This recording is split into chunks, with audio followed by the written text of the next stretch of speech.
பார்த்துட்டு சுத்தத்தை பார்த்துட்டு வந்து சாப்பிட்றப்போ சாப்பிட்றோம். நம்ம எதுவுமே சொல்லக்கூடாது. அதே மாதிரி நம்ம கொடுக்குறது தரவாக கொடுத்துட்டோம்னால ஜனங்க வந்துடும் அப்படின்னு அவங்க பேசுறது எடுத்து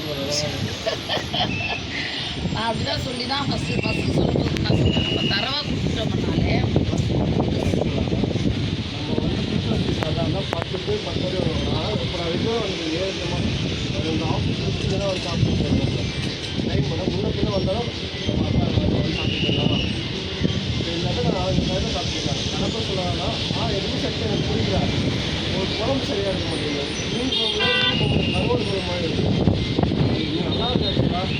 அதே மாதிரி நான் இன்னும் எங்கள் மீன் வந்த மீன் குழம்பு தான் சொல்கிறேன். ரசத்துக்கு நான் தொடவே மாட்டேன். நான் ரசம் மீன் வந்து மீன் குழம்பு தரேன். அது என்கிட்ட நீங்கள் கேட்கும்போது நல்லா சொன்னோம்னா நாங்கள் தரவாக கொடுக்குறோம். அது மட்டும் இல்லாமல் நாங்கள் சுத்தமாகவும் டேஸ்ட்டாகவும் கொடுக்குறதுனால தான் நம்ம ஜனங்க வராங்க.